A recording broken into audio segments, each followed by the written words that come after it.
Muchas gracias por estar acompañándonos hoy en este foro. Vamos a dar inicio. Discúlpenos por la demora. Teníamos que resolver algunos asuntos técnicos.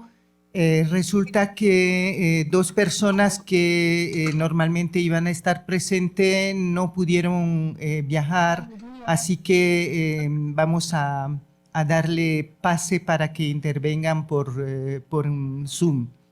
Eh, bueno, este foro lo hemos organizado con varios GT de Claxo y nos parecía importante en esta coyuntura actual realmente reflexionar sobre el tema de las violencias desde distintas perspectivas. Ahora, para esta mañana están previstas dos paneles, uno que tiene que ver con la violencia vinculada a ecocidas y extractivismo de transición, y el segundo que tiene que ver con las dificultades de trabajar para los investigadores en ciertos terrenos por las razones que sean, ¿no? O sea por impedimento por parte de las autoridades, por represión, por violencia vinculada a el crimen organizado, el narcotráfico o, bueno, otras razones, ¿no?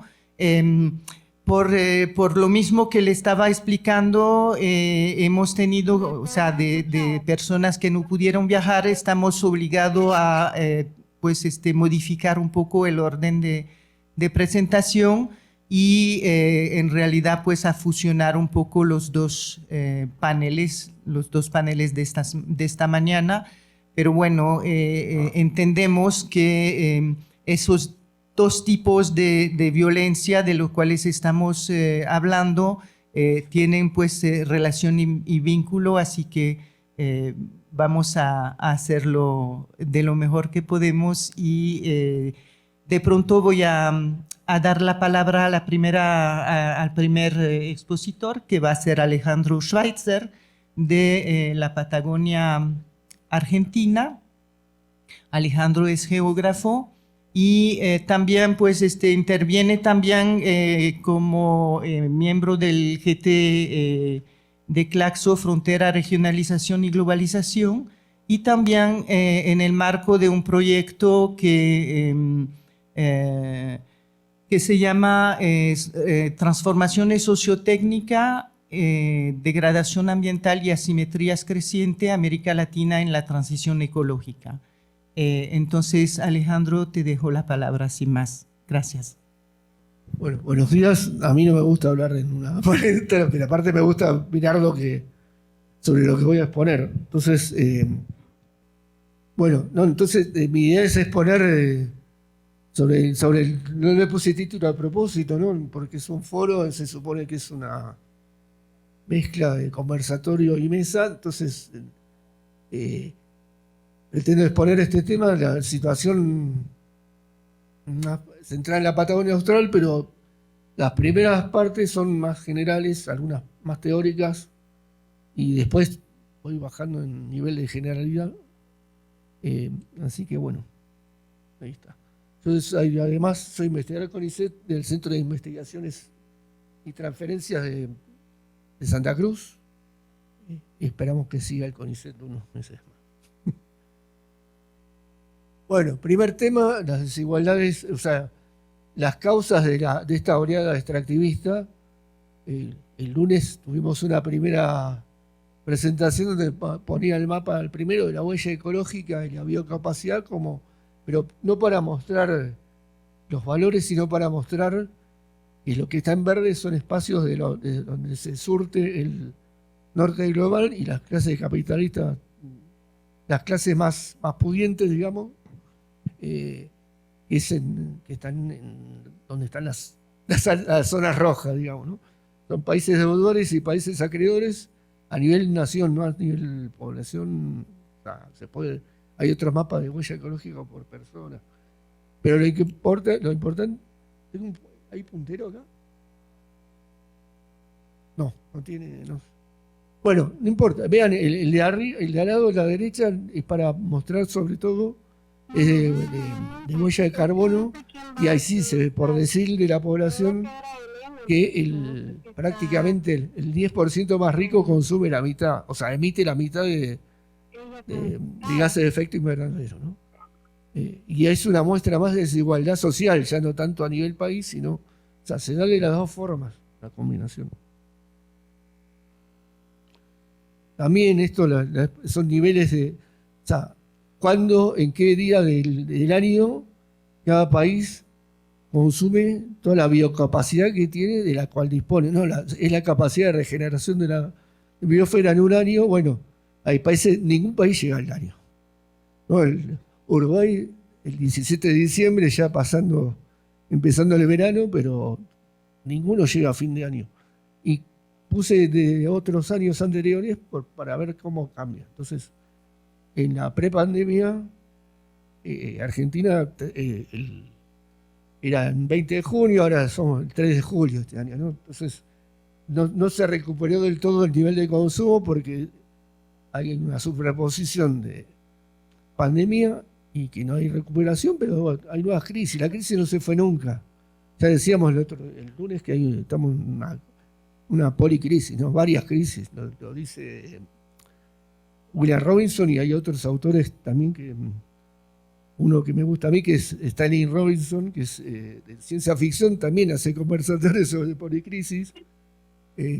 Y acá, bueno, a nivel desde los años 70, cómo fue cambiando el día de la Tierra, por la parte más, esto es duro. Y acá un esquema dos esquemas pongo. Este es de James O'Connor, que habla de la segunda contradicción del capitalismo. Él menciona la primera, que es la en el rojo, ¿no? Fuerzas productivas y relaciones de producción, que es la tradicional, y la de abajo es la que nos interesa a nosotros. Porque yo planteo en nuestro grupo que un conflicto es cuando hay conflictos de acceso a condiciones de reproducción social, ¿no? Si no es, por eso yo planteé la idea de ecocidios, pero no puede ser que no haya resistencia. Pues si un derrame de una minera en una zona donde no hay población, no se nota, si no hay control y no molesta a nadie, en principio, pero en algún momento va a afectar a una napa subterránea y va a afectar a la población, y por ahí no saben ni dónde llega. O sea, no tiene por qué haber resistencias cuando hay un conflicto que es evidente. Está contaminado y contamina una napa. En algún momento vamos a ver, ¿no? Entonces, esta segunda contradicción es entre fuerzas productivas, la misma, ¿no?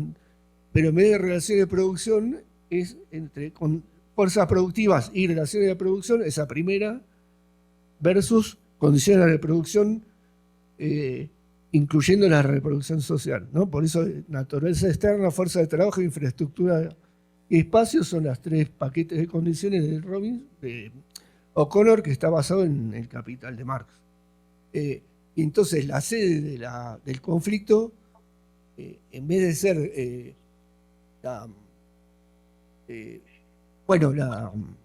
reestructuración por esta contradicción entre fuerzas productivas, relaciones, va a ser entre el proceso material, o sea, ¿dónde está el conflicto? En el proceso de reproducción de condiciones de producción. La misma empresa usan el agua que también deciden usar los pueblos, y ahí tenemos problemas de acceso. Este es otro de un autor francés que habla de distintos usos productivos de la naturaleza. Nos sirve también para mostrar distintos tipos de extractivismo, distintos tipos de conflictos, sobre todo extractivismo no solo para este autor, que es acumulación gratuita por depredación directa, o sea, con poca modificación de ecosistemas, ¿no? Y después hay distintos niveles, por ejemplo, los agronegocios para este autor no entran dentro de eso, entran en el segundo, la explotación de la naturaleza hasta el agotamiento, ¿no? Reorganización de ecologías para la acumulación de capital. Acá vendría una parte de la agricultura de precisión, pero la otra, la 4.0, se va para más corriendo para hacia la derecha. ¿No? Genética, ganadería tradicional, pero agroecología, pero también eso es aparte, hay que fijarse en lo de abajo, es sustitución total de la vida por el capital, ¿no? Biopolítica de lo vivo, ¿no? Ahí sí, agricultura 4.0. Bueno. Y ahora situar los problemas, ¿no? Hasta ahora la idea fue situar a nivel más o menos teórico, en el poco tiempo que hay, cómo tratamos, por lo menos en nuestro grupo, el tema de los conflictos, ¿no?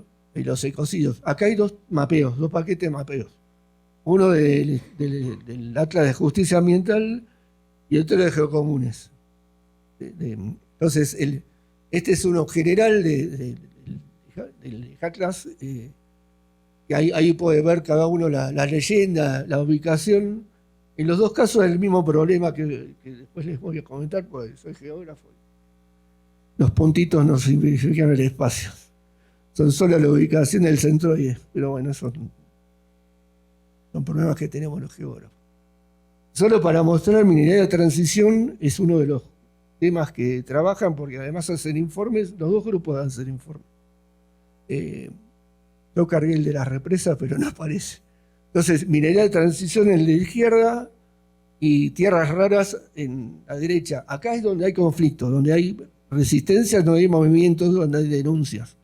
No están localizados las mineras donde se saca minería de transición, porque entonces en Santa Cruz tendrá que bajar el mapa, por ejemplo, ¿no? Y no hay. Ahí están sacando cobalto y no hay ningún conflicto en la zona, por lo menos, ¿no? Después este es otro, que tomé Colombia y el istmo de Tehuantepec, que ya lo venimos tratando varias veces, dentro del marco del Atlas de Justicia Ambiental, ¿no? Y es lo que yo digo, son puntos, entonces uno no sabe. Yo cargué las represas en el Atlas y las represas son dos, y no hay forma de decir mostrar cómo está conectado y que es un solo megaproyecto. No es uno y uno. Son dos en el mismo río con 100 kilómetros menos, 80 kilómetros de distancia. Acá pasa lo mismo, ¿no? Pero bueno, era para situar, porque para el terreno local, ¿no? Todo lo que muestra el Atlas en Colombia y en el Istmo, un espacio sobre el que trabajamos bastante. Y este es el de Geocomunes, en la Patagonia. En el Atlas no hay nada, y acá es solo hidrógeno verde, en la Patagonia, que eso es lo que hablábamos el otro día, que en Chile hay más proyectos que en Argentina. Este tiene una semana, 2 semanas de publicado. Y ahí hacen la misma medición que hacemos nosotros en nuestro grupo, el avance del proyecto, ¿no? En la operación. Ahí hay uno en Santa Cruz al norte, en Pico Truncado, y otro cerca de Punta Arenas. Después en proyecto, con estudio de impacto presentado, en proyecto o fuera de servicio, y va el tamaño, ¿no? El círculo marca el tamaño. Eso, el otro Atlas no aparece el tamaño, pero son círculos. Sigue siendo. Lo que pasa es que las plantas de hidrógeno verde son más puntuales. Entonces, no sé, cuando tengan que representar otro tipo de situaciones, yo sé que en otros lados no son puntuales. Ya termino. Esta es la última. No sé si me falta alguna. Esto es para mostrar distintos cómo llegar desde lo teórico hasta el tipo de conflicto y mostrar mapeos. O sea, ¿qué se puede hacer con eso? Cómo mostrarlo, cómo trabajar con movimientos sociales, porque acá está, el Geocomunes trabaja con movimientos sociales en México y Centroamérica, pero ahora hay una cooperación con el Observatorio Petrolero Sur y de Argentina, y están haciendo, y hay otros grupos que no me acuerdo ahora, sinceramente, que están abarcando todo el continente, hasta Estados Unidos, ¿no? Hasta Canadá, todo. Era la última. Así que muchas gracias.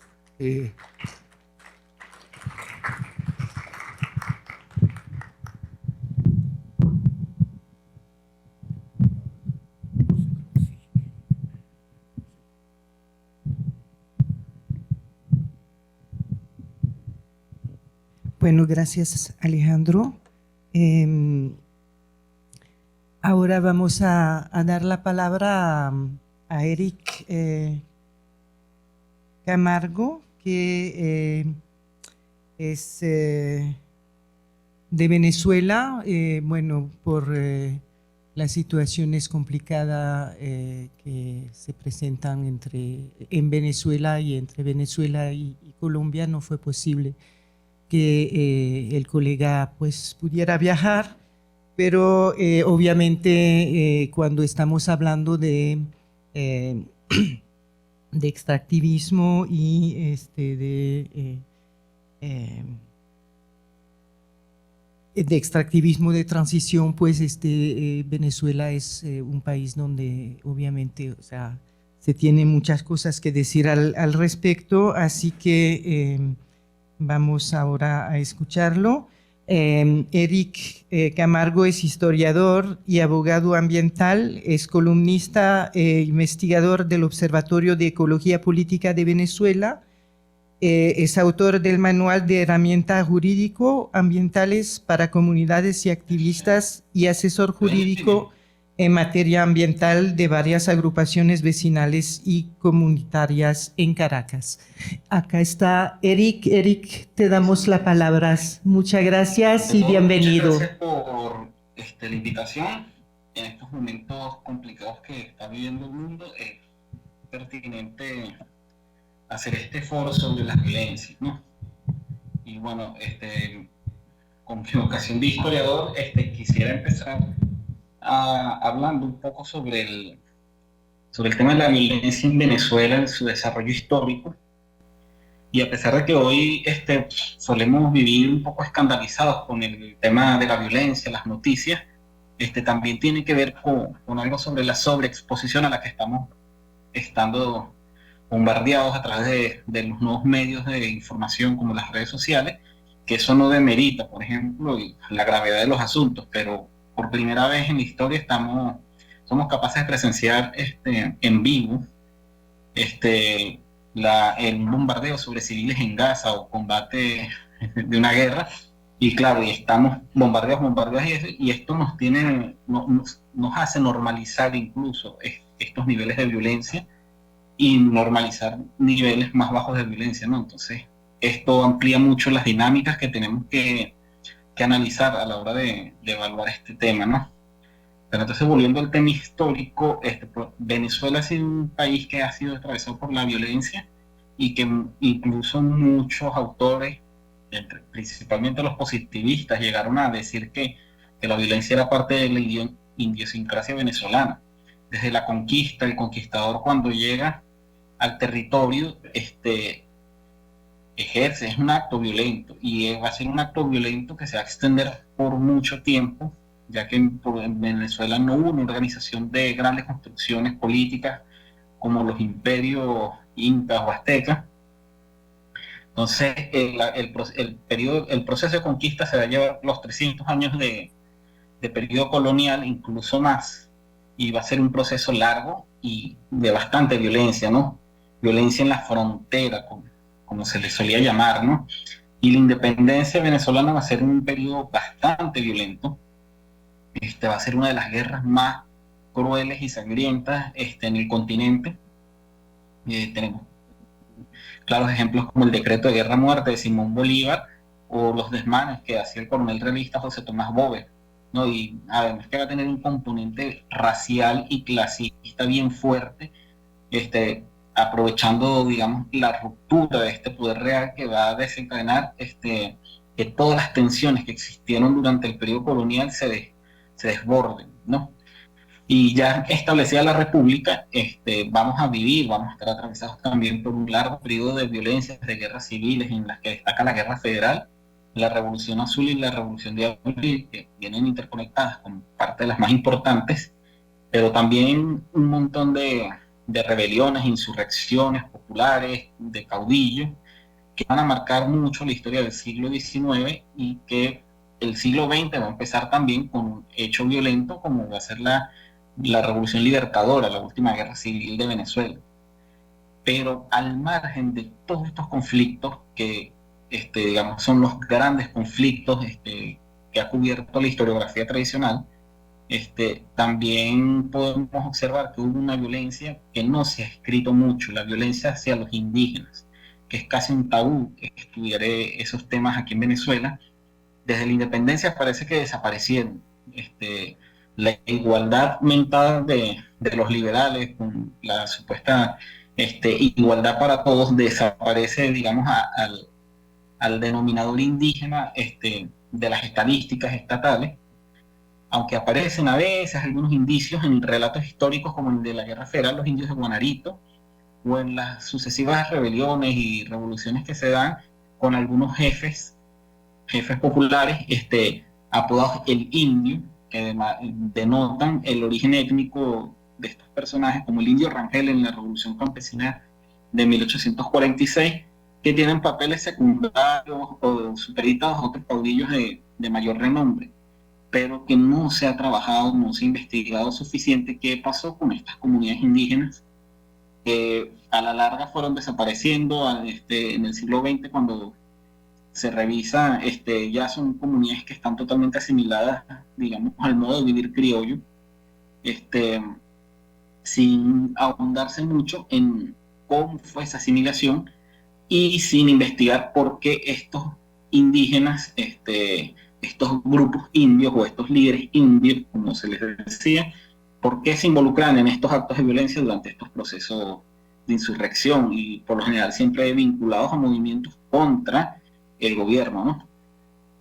Lo que indica que ahí había una tensión, pero que lamentablemente no ha quedado al margen. Igual en el siglo XX, cuando irrumpe el petróleo y terminan las guerras civiles, gracias, digamos, a la prosperidad que este petróleo, que ayuda a lubricar muchas de las tensiones sociales, el reparto de la renta, permite construir, digamos, una pax petrolera, como diría Arturo Uslar Pietri y algunos otros autores, que para las grandes masas urbanas, con el proceso de urbanización violento que también se da, otro tipo de violencia, pero este proceso extraordinario de urbanización que se da en Venezuela a partir de 1920, 1930, para estas grandes poblaciones urbanas parece que la violencia por fin se acabó, se acabaron las guerras civiles, se acabaron estos levantamientos, pero permanece esa violencia contra el indígena, y especialmente se recrudece con la explotación petrolera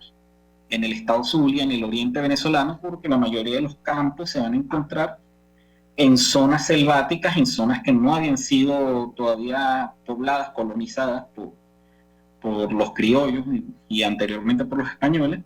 Y aquí se han registrado combates, pero no tampoco se ha trabajado mucho estos periodos y esta violencia, sobre todo esta expansión, especialmente para la explotación de petróleo. También ha quedado muy bajo la mesa durante el siglo XIX, al margen también de las guerras civiles, la violencia cometida, por lo menos aquí en Venezuela, contra los indígenas durante el boom cauchero y el boom de la zarrapia en la Amazonía. O sea, lo que se ha relatado es cómo estos varones del caucho se enfrentaron a los caudillos nacionales, pero no se ha trabajado, lamentablemente ha quedado como un poco al margen en los trabajos venezolanos de investigación, cómo ha sido esa violencia hacia el indígena en estos territorios donde proliferó el caucho y la zarrapia, igual que con el petróleo. Hace una violencia que ha estado marginada, pero que está muy vinculada precisamente con la expansión de la actividad extractiva y con la expansión de la minería, del caucho, del petróleo, ¿no?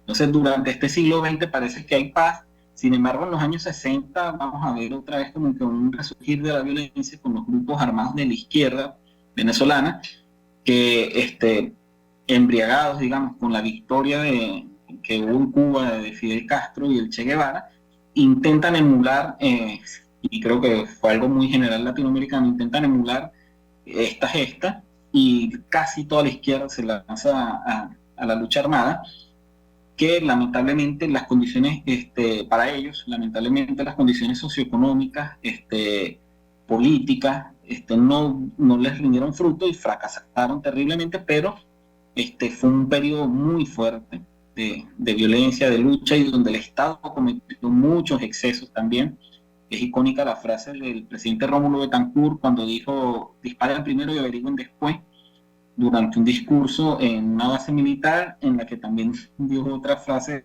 polémica, que decía que si se aparecen por aquí no los iban a recibir con confeti, sino con plomo, haciendo alusión al uso de la Fuerza Armada, ¿no?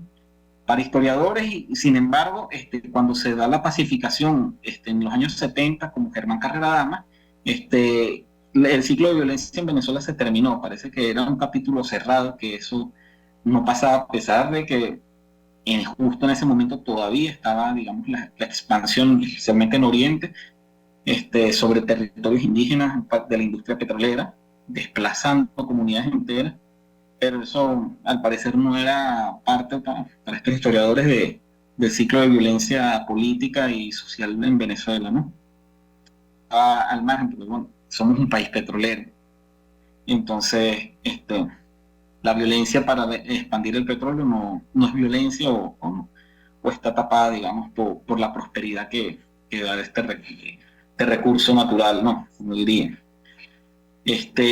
Y bueno, en general para la sociedad hubo una pacificación que nos viene a golpear y nos viene a sacudir el 27 de febrero de 1989, cuando ya este modelo rentista petrolero comienza a resquebrajarse y se da el Caracazo como reacción a la crisis económica y política que había en el momento, donde el Estado también comienza y actúa de una forma muy agresiva.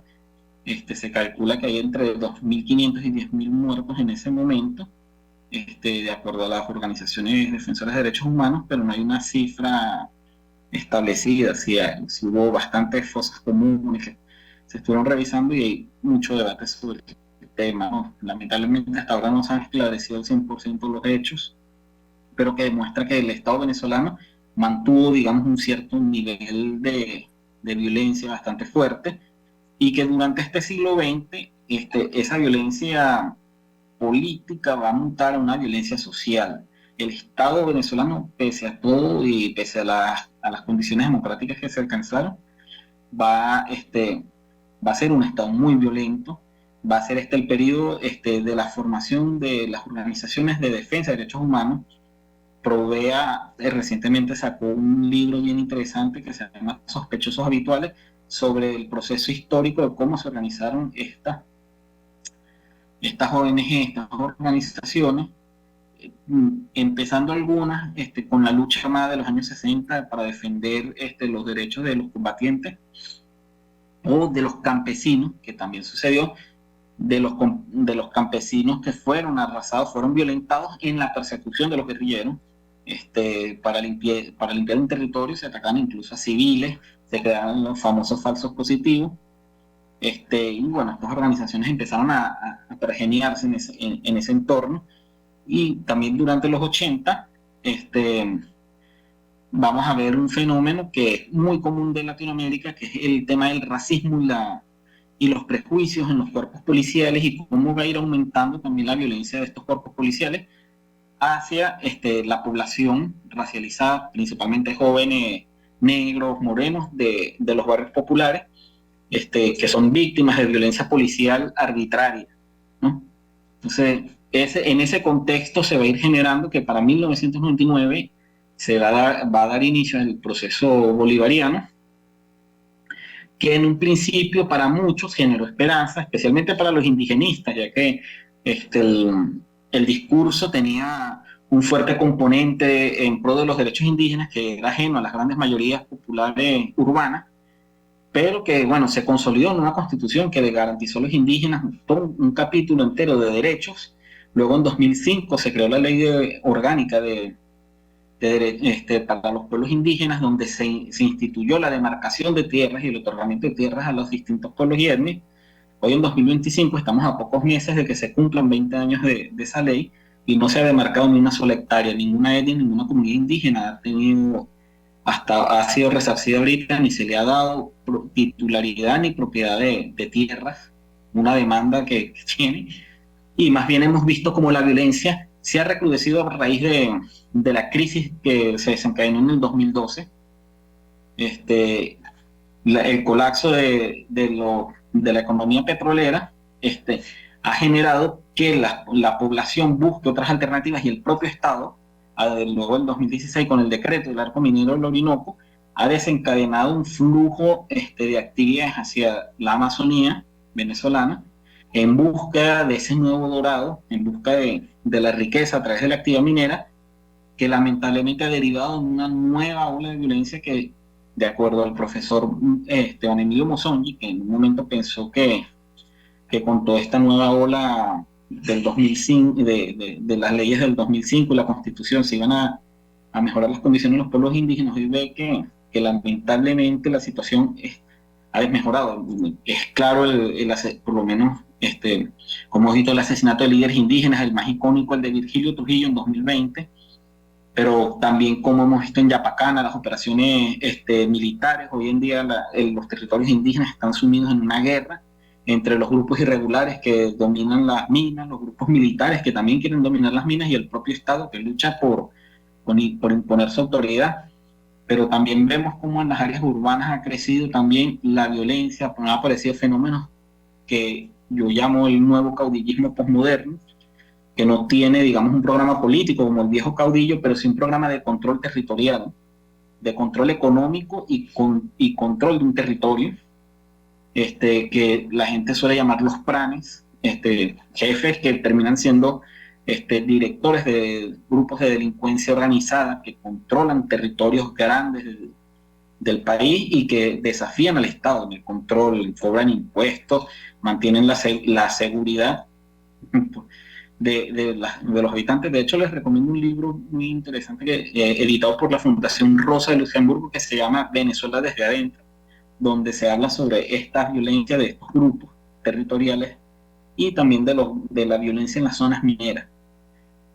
Yo creo que para hacer un análisis de esta situación hay que ver más allá de los prejuicios que se puedan tener y de las simpatías que se puedan tener hacia determinadas corrientes de ideas, de colores políticos, sino ver los hechos, ver los datos y escuchar a las víctimas, escuchar a las comunidades que están padeciendo ahorita una ola de violencia inusitada y una expansión de las actividades extractivas, no solo en los territorios indígenas, sino también en las áreas naturales anteriormente protegidas y en las zonas rurales y campesinas, donde también hoy en día estamos viendo el fenómeno que hemos denominado sojización de la agricultura venezolana, con la entrada de nuevos empresarios brasileños, iraníes, que están expandiendo el monocultivo y el uso de transgénicos, pese a que está prohibido por la ley, amparados por fuerzas del Estado, cómo se está arrasando se han desplazado comunidades enteras, no solo en la Amazonía,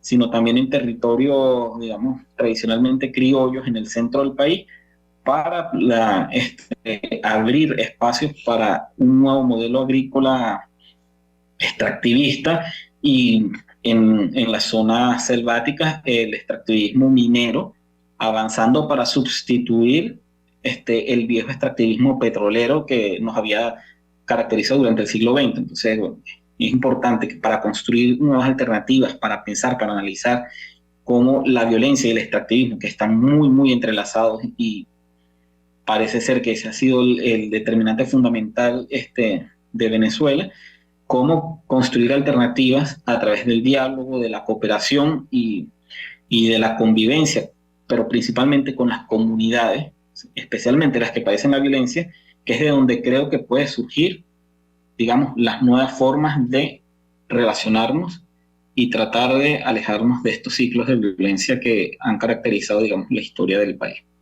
Muchas gracias.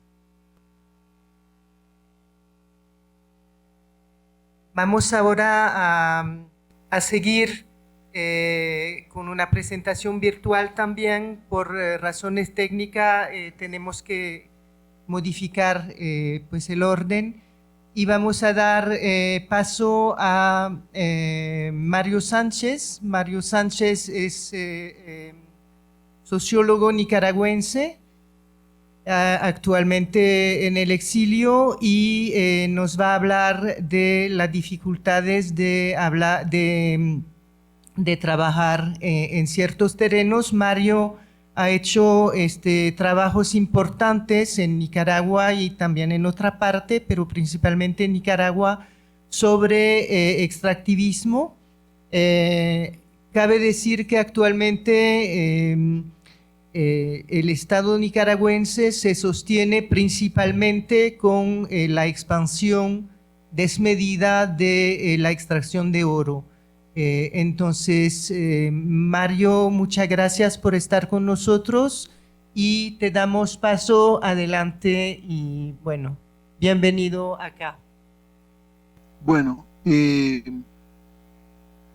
yo voy a compartir un poco sobre la situación restringida del caso de Nicaragua, sobre el problema, digamos, con la actividad académica y el movimiento universitario. En el caso de Nicaragua voy a plantear dos puntos. Un primer elemento es el significado histórico que ha tenido las universidades y el estudiantado universitario en los procesos de cambio de Nicaragua. Y en el segundo momento voy a plantear el contexto histórico en el que se da el último levantamiento o movilización contenciosa del estudiantado universitario nicaragüense. Paradójicamente, sobre el primer punto, el estudiantado universitario, el liderazgo, ha sido, digamos, la expresión de lucha por los cambios en Nicaragua en distintos momentos históricos. Desde que se fundó en 1914, en septiembre, el movimiento estudiantil fue tomando conciencia de los abusos y de los problemas que sufría el país, y sobre todo a partir de 1936, cuando se instaura la primera dictadura del siglo XX, que duró más de 50 años en Nicaragua. Esta lucha constante del movimiento estudiantil le costó, digamos, dos masacres, una en 1958, el 23 de marzo, y la segunda fue el 22 de enero de 1967. De tal manera que el movimiento estudiantil ha sido la expresión, digamos, del descontento de la sociedad nicaragüense y también de la lucha por la democracia. Y paradójicamente, digamos, cierto liderazgo de lo que es el Frente Sandinista provino, digamos, de esa base y de esos procesos organizativos estudiantiles universitarios. Las universidades, en algunos momentos de la historia de Nicaragua, fueron la expresión, digamos, del fermento de ese pensamiento crítico, de esa organización y de esa articulación social que se fue dando en la lucha contra la dictadura de la familia de los Somoza. Las tomas de las iglesias, las universidades y todo ese proceso. Entonces, realmente proviene, digamos, paradójicamente lo que el Frente hoy está haciendo otra dictadura, pues su liderazgo provino y esa formación política de esos espacios universitarios. El segundo momento al que estoy entrando es al contexto actual último. Nicaragua, recientemente, ¿verdad? Después, digamos, del retorno del gobierno de Ortega, a partir de 2007 se fue dando un proceso de desmantelamiento progresivo de la democracia, ¿verdad? Se fue dando un proceso de control del poder horizontal de los demás poderes del Estado y también de un control del poder vertical a nivel territorial, ¿verdad? Se fue dando un proceso del que yo llamaba un modelo tripartito entre la alianza entre el sector empresarial, el sector trabajador y el gobierno. En ese proceso se fue generando y consolidando ya todo lo que se había heredado de los gobiernos anteriores, de una infraestructura de un capitalismo neoliberal en Nicaragua, y el gobierno Ortega pues dio continuidad y consolidó, digamos, esta matriz y este régimen de acumulación y un régimen político que iba de la mano con el modelo económico, que era un modelo de economía primarizada y modelo extractivista, ¿no? Y eso explica un poco la emergencia de ciertas conflictividades que se fueron dando en Nicaragua. Sin embargo, bueno, se fue generando, digamos, un modelo de expansión de la minería, un modelo, digamos, de expansión, digamos, de colonización violenta contra las comunidades indígenas y afrodescendientes del Caribe, una colonización, digamos, violenta para la expansión de la ganadería ilegal, la minería también ilegal, y otras dinámicas extractivas que fueron afectando, digamos, esta región del Caribe, ¿no? Y otras áreas de comunidades campesinas que fueron, digamos, impactadas por la penetración de proyectos mineros. Entonces, hay un repunte, digamos, de la actividad minera en Nicaragua y eso genera conflictos basados en derechos, o lo que algunos llaman el conflicto del giro ecoterritorial, ¿no? Conflicto contra, digamos, contra esta expansión, ¿no? Y hay una lucha y resistencia de comunidades campesinas e indígenas en defensa de los territorios, en defensa de los bienes naturales y todo este proceso. Esto fue generando una serie de conflictividades en Nicaragua, y fue afectando, digamos, toda esa lucha, ¿no? Surgieron movimientos como el movimiento contra el proyecto del Gran Canal Interoceánico o el movimiento Monami, que era un movimiento articulado de comunidades campesinas contra la minería en Nicaragua. Entonces se va dando ese proceso. Frente a esta situación y un descontento acumulado, se da la quema del incendio de la Reserva Indio Maíz, y ante la pasividad y cierta manera un poco de complicidad frente a la inacción frente a este incendio que destruye uno de los pulmones más grandes de Nicaragua, que es la Reserva Biosfera Indio Maíz, se empezó a generar una movilización universitaria digamos, por esa desidia un poco intencionada, ¿verdad? Que iba en la lógica de destruir, digamos, el área forestal, esa área, esa biosfera, para posteriormente generar un proceso de penetración de dinámicas extractivas como la ganadería, los monocultivos y luego la minería. Generó una protesta en el 2018, en abril, de los estudiantes, y hubo una respuesta, digamos, violenta, ¿no?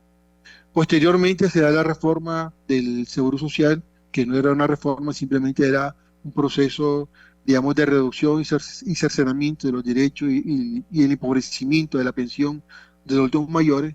Los estudiantes, al ver que los adultos mayores fueron reprimidos en varias ciudades de Nicaragua, Managua y León, empezaron a movilizarse en las calles, y el gobierno tenía la práctica de utilizar grupos de choque, ¿verdad? En Nicaragua, lo que llamaban la Juventud Sandinista, o grupos de turbas, que eran como grupos que les patrocinaban, les daban piedras, palos, algunas veces armas, y generaban, digamos, choques para repeler, digamos, cualquier manifestación. Sin embargo, los estudiantes universitarios se organizaron, se mantuvieron. Incluso algunos estudiantes que eran miembros de UNED se les invitó a que fueran a reprimir a sus demás compañeros, y estos decidieron rebelarse y protestar en contra de esa respuesta violenta contra la manifestación pacífica de los adultos mayores y de los estudiantes. En 2018 se dio una escalada represiva, ¿verdad? No voy a entrar mucho en detalle, pero sí mencionar pues que la violencia y la represión en 2018 tuvo un saldo de 355 asesinatos. 29 de esos asesinatos eran contra menores, niños y niñas y jóvenes, ¿verdad? En ese proceso hubieron más de 1000 detenciones, y fue un proceso bastante fuerte. Después de la represión, el régimen fue aprobando una serie de leyes de control, de represión, de criminalización, ¿verdad? Que puedo mencionar solamente algunas, ¿verdad? Que fueron, digamos, creando una infraestructura represiva en Nicaragua. Tenemos como, por ejemplo, la ley de ciberdelito, la ley de agente extranjero, la ley de defensa de derechos del pueblo, independencia, soberanía y autodeterminación, por ejemplo, la ley 1055, y una serie de leyes que realmente lo que hacían era generar un amplio margen para la criminalización y justificar, digamos, la represión, incluso después del encarcelamiento, la expatriación y la pérdida de ciudadanía, o sea, el delito de la patria, ¿no?, que se estaba cometiendo. En ese proceso fueron también blancos, el principal objetivo del blanco fueron los estudiantes de las universidades que habían apoyado, digamos, ese derecho a la manifestación pacífica. Fueron canceladas 28 universidades, confiscadas, afectaron más de 30.000 estudiantes. Muchos estudiantes fueron expulsados después de la represión, después de la operación limpieza, que lo que hizo fue quitar todas las barricadas, que eran un mecanismo de protección frente a la represión de los estudiantes y también de poblaciones en muchas comunidades. Y después de ese desmantelamiento, pues empezó el proceso confiscatorio y cancelación de universidades, de centros de pensamiento que eran independientes y eran críticos, etcétera, ¿no? Entonces, eh, después de ese proceso de represión, hubo un proceso, digamos, de expulsión, de baja y de cancelación y anulación de todo lo que eran las notas, los títulos. Hubo un proceso, digamos, que perjudicó a más de 38.000 estudiantes, ¿verdad? Hasta la fecha. Muchos tuvieron que salir del país, ¿verdad? Estudiar a otras universidades jesuitas como la UCA El Salvador Universidad Rafael Andívar, y otros quedaron inhabilitados, ¿verdad? De poder ingresar a universidades. Entonces hay un control. Se consolida, digamos, el desmantelamiento de la autonomía universitaria, y las universidades que eran confiscadas eran después nombradas de otra manera y eran controladas por operadores del gobierno, que eran prácticamente políticos o académicos que estaban, digamos, subordinados, digamos, a esta lógica represiva de control de la universidad, y después volvieron espacios, digamos, de propaganda política del gobierno, y eso está muy documentado por el informe del grupo de expertos, ¿verdad?, sobre derechos humanos en Nicaragua. Entonces hay todo un proceso en esa lógica, ¿no? Prácticamente eh, Ortega, digamos, sabía, pues el gobierno, para entender esta represión, sabía pues el valor, digamos, y la eficacia que podía representar las universidades, el pensamiento crítico de los jóvenes estudiantes del sector académico, ¿verdad? Entonces, y que era un sector que no se doblegaba fácilmente, ¿verdad? Los estudiantes, lamentablemente, pues, fueron reprimidos de manera casi mortífera, ¿verdad? Con un alto costo humano, ¿verdad? Hay muchas secuelas, muchos estudiantes que perdieron un ojo, muchos quedaron heridos, lisiados, ¿verdad? Muchos sufrieron el encarcelamiento, la tortura, violencia sexual, ¿verdad? Etcétera, ¿no? Algunos incluso saliendo de la frontera fueron capturados y les destruyeron sus documentos, los pocos que llevaban, digamos, algunos llevaban documentos como diplomas, notas, ¿verdad? Entonces, hubo un Recording in proceso progress. en esa lógica. Prácticamente vemos ese proceso en Nicaragua. En el caso de la UCA, yo fui académico de la Universidad Centroamericana. La UCA fue sufriendo distintos mecanismos de represión, como el recorte del derecho del 6%, que era un derecho conquistado por los estudiantes y las universidades, del derecho a la educación pública, del 6% del presupuesto. A la UCA se le recortó, se le quitó el 6% totalmente, con el objetivo de asfixiarla primero económicamente. Se mantuvo a pesar del recorte, fue expulsada del Consejo Nacional de Universidades posteriormente, y después, como se miraba que se mantenía, pues tomaron la decisión digamos, de cancelar la personería y confiscar sus bienes y la universidad. Fue un contexto bastante difícil. Muchos de nuestros colegas, pues, realizamos labores de investigación, documentamos parte, digamos, de esta coyuntura crítica y este giro o consolidación, digamos, de esta dictadura en Nicaragua. Y pues fue una situación bastante compleja trabajar, digamos, en la investigación. Y esto fue un proceso que se fue dando de manera progresiva, pues no solamente se dio a partir del 2018, sino que la universidad fue experimentando cierto nivel, digamos, de coacción y represión, ¿no? Desde espacios como el debate sobre el canal interoceánico, ¿verdad?, que fue organizado entre la Academia de Ciencias de Nicaragua y la UCA, pues la Universidad Centroamericana, ¿verdad? Recibió presiones y a partir de ese momento, pues, se fue reduciendo el presupuesto, ¿no? Hubieron otros momentos también, ¿verdad? Digamos, de hostigamiento de la universidad, digamos, el control, la vigilancia de algunos, ¿verdad? En esa ruta.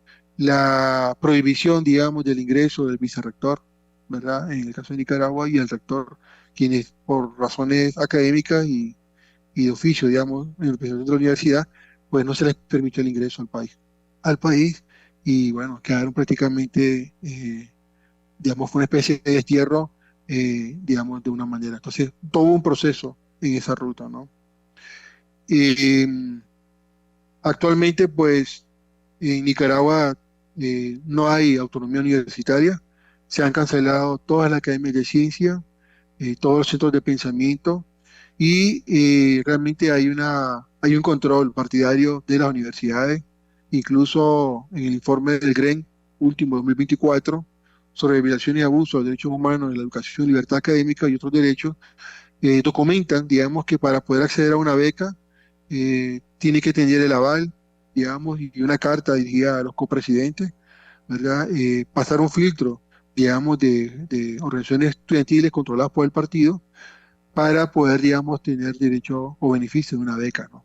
Entonces, en Nicaragua, pues un país con bastante desigualdad y pobreza, pues acceder a la universidad es un privilegio y lamentablemente en este contexto pues prácticamente ha sido, digamos, un control, digamos.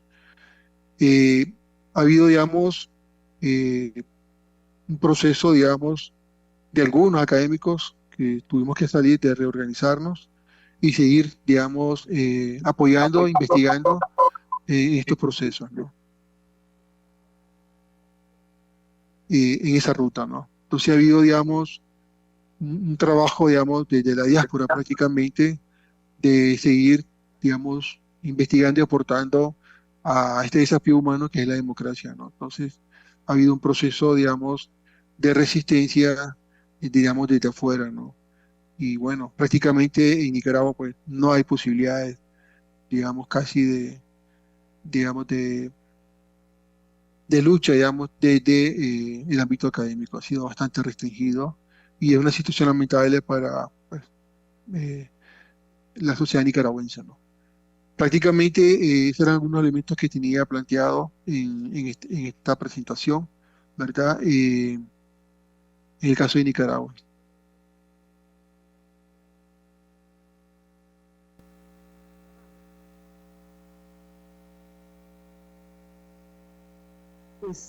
Muchas gracias, Mario, por esa presentación. La técnica es complicada, así que vamos a tener que seguir, pues la gente que nos escucha por Zoom va a tener que escuchar desde una conexión por mi teléfono. Bueno, así las cosas. Vamos a ahora dar paso a Jean-Baptiste Meyer. Jean-Baptiste viene de Francia, trabaja actualmente en Colombia, en Medellín, y es investigador del Instituto de Investigación para el Desarrollo, IRD, por su sigla en francés, y pues también es parte, es integrante del proyecto que mencioné al inicio, que se llama Transiciones Sociotécnicas, Degradación Ambiental y Asimetría Creciente. Aquí le dejo la palabra. Adelante. Gracias, Helen. Buenos días a todos.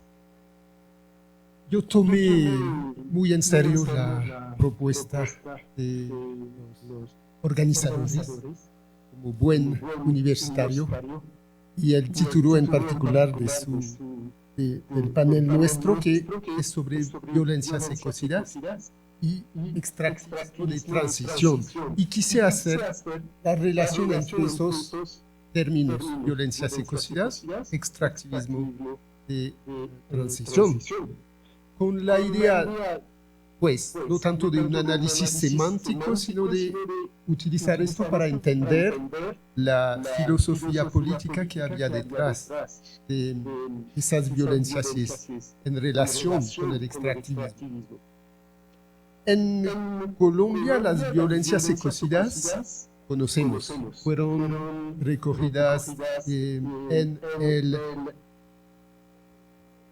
informe de la Comisión de la Verdad, lo que se llama la Comisión de Esclarecimiento y de Convivencia y No Repetición, que emerge del conflicto armado, entonces, que hizo en el proceso de paz la memoria de todos los 60 años de conflicto interno que hubo en Colombia.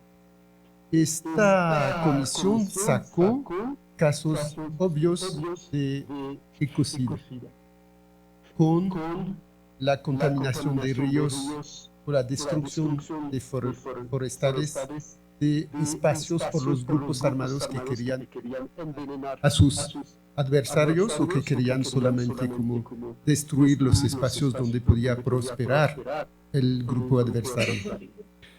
Pero hubo algo más relacionado con el extractivismo y que destacó esa comisión.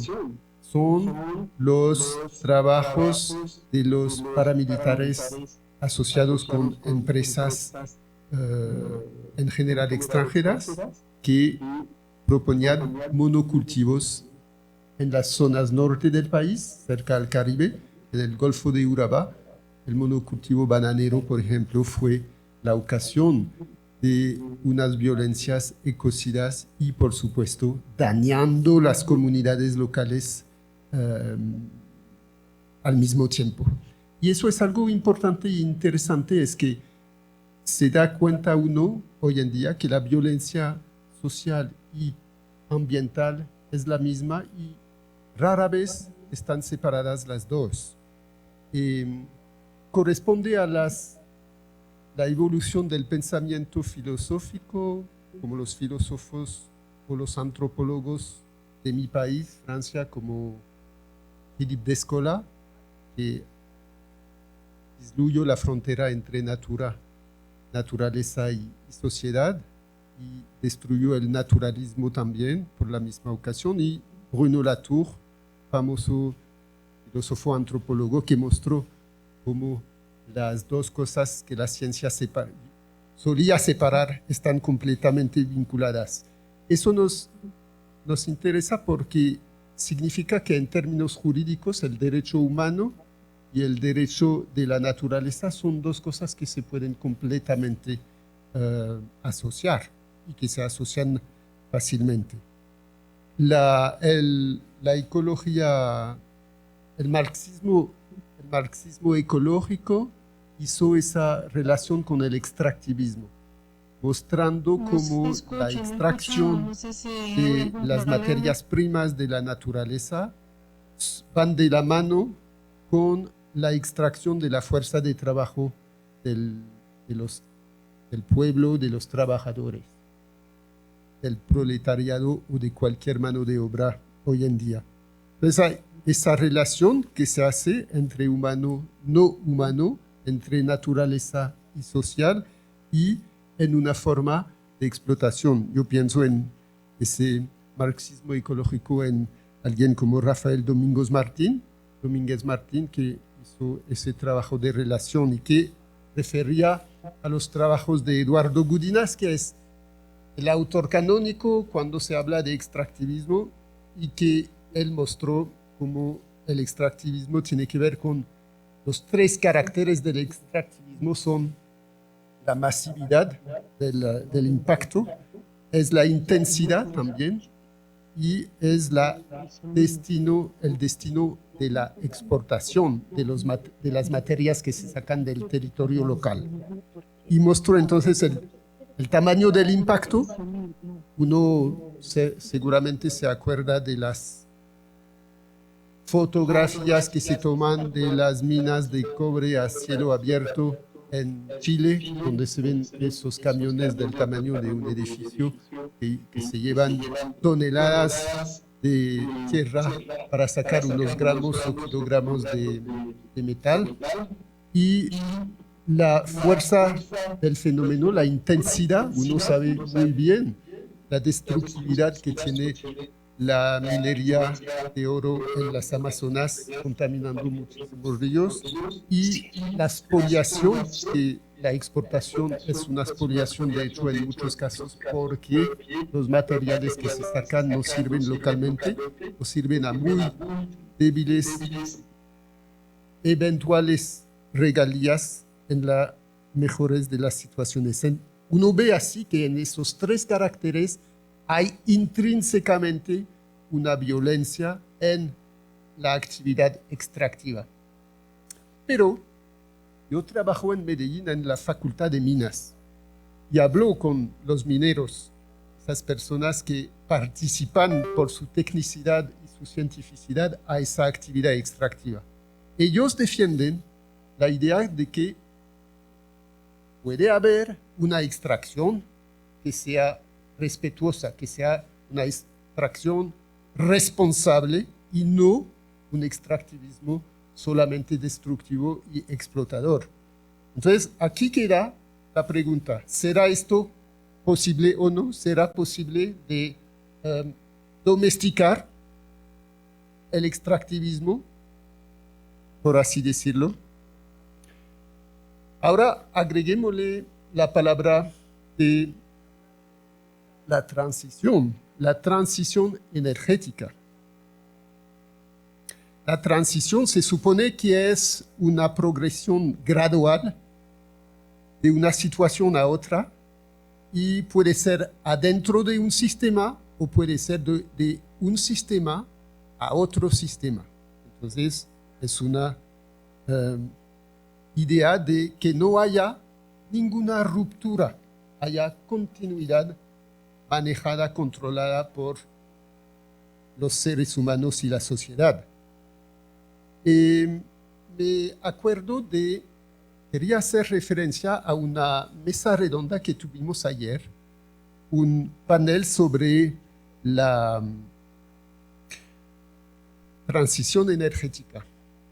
Y a través de nuevas tecnologías, las tres personas que intervinieron, muy competentes, muy sabias sobre el tema, hablaron únicamente de transformación sociotécnica del lado de la producción de energía.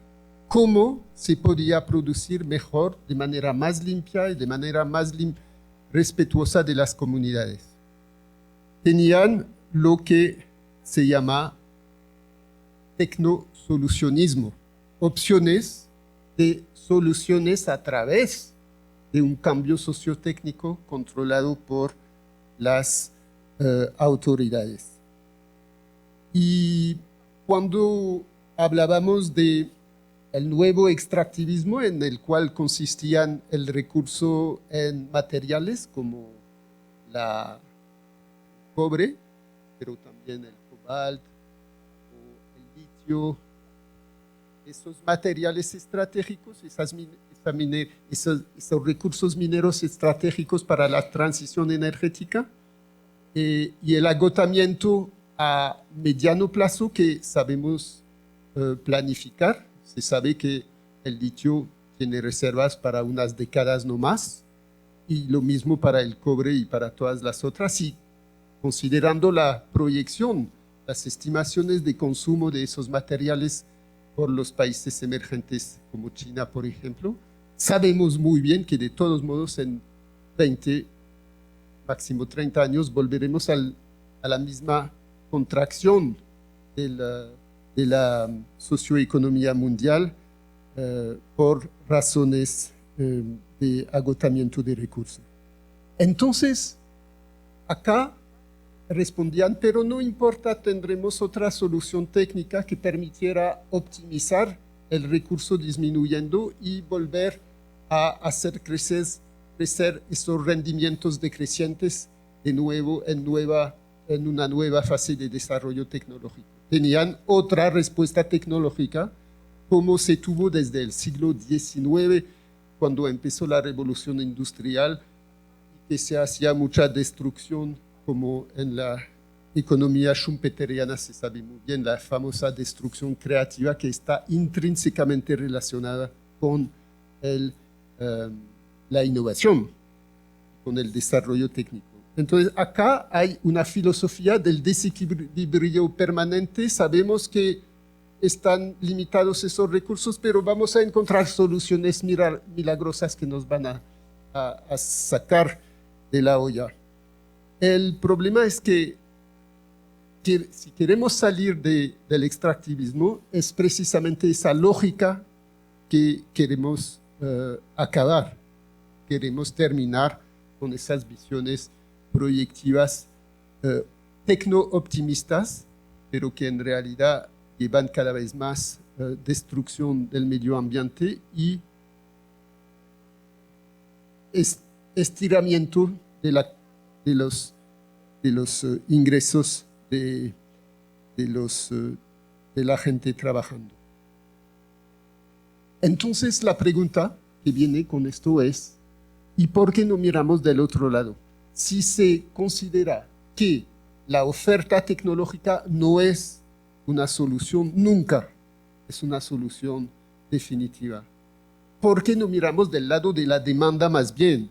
Entonces, que el problema no viene tanto de la oferta tecnológica para responder a una demanda que vendría siempre creciendo, porque en esa mesa redonda agregaban que, de todos modos, en Colombia hay 2% de crecimiento de consumo energético anualmente. Entonces, no se puede pensar en quedar en una situación estable y nos toca llevar más tecnologías nuevas, renovables, para responder a esa demanda creciente.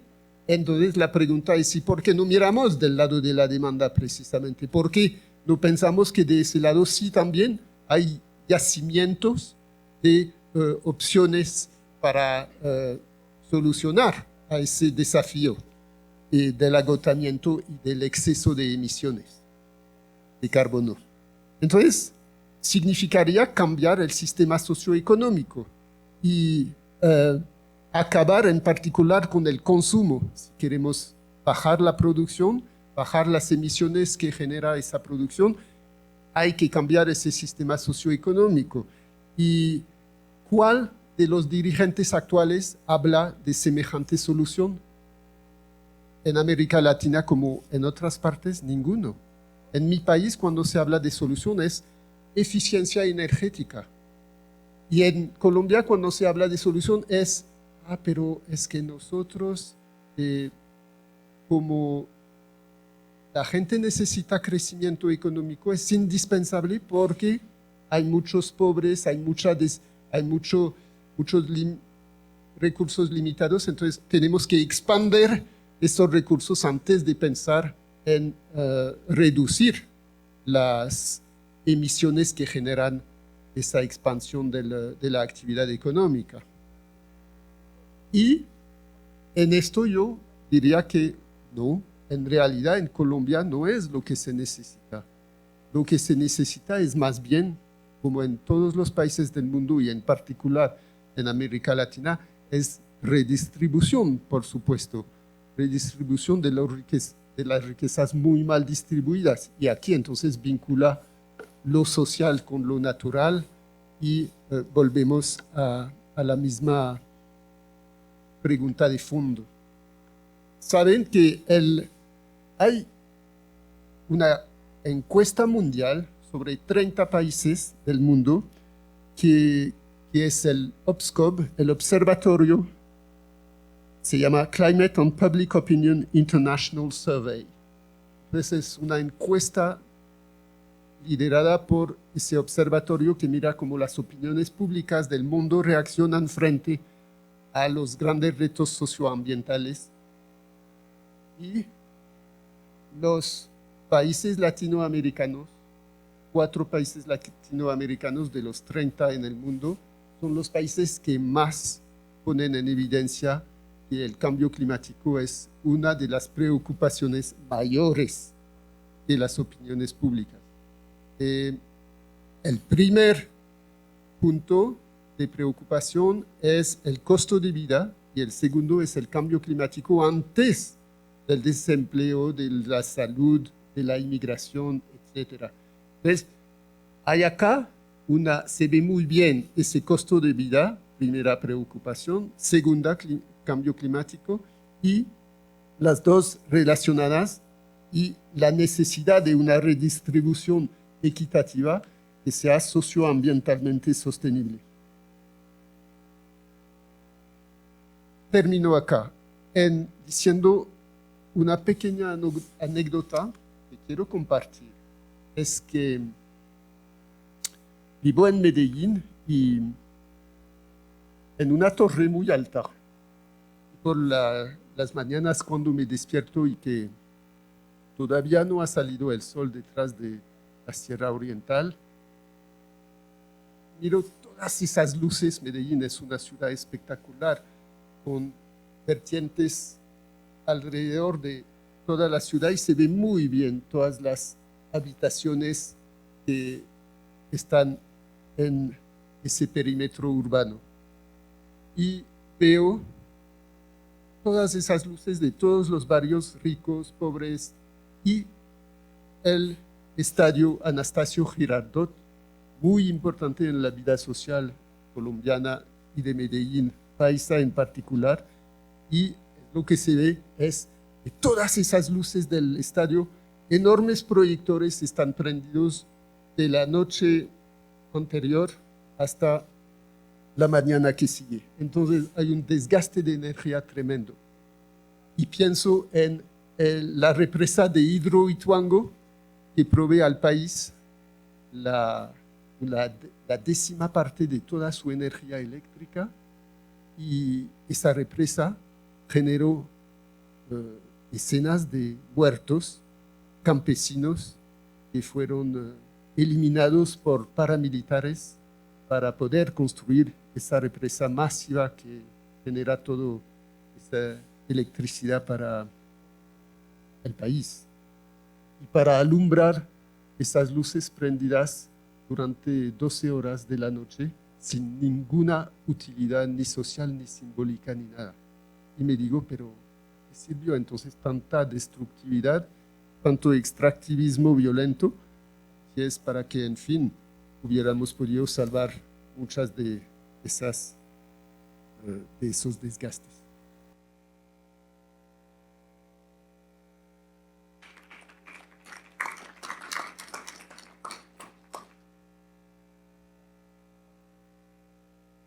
Muchísimas gracias, Jean-Baptiste. Vamos a escuchar ahora a John Jairo Cárdenas, que viene de la Universidad de Tolima y pues terminará de presentarse él mismo. Te damos la palabra por 15, 20 minutos y después de estas 5 primeras presentaciones abriremos un momento de pregunta-respuesta, una pequeña discusión y luego seguiremos con los ponentes que expondrán después, con el segundo panel.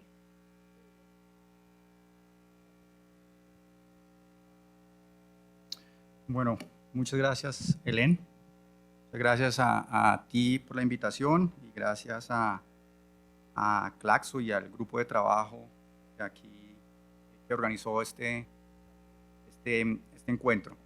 Bueno, yo vengo de la Universidad del Tolima. Yo también soy, como Eric, que me precedió, historiador de formación. Trabajo en el Departamento de Ciencias Sociales y Jurídicas de la Facultad de Ciencias Humanas y Artes.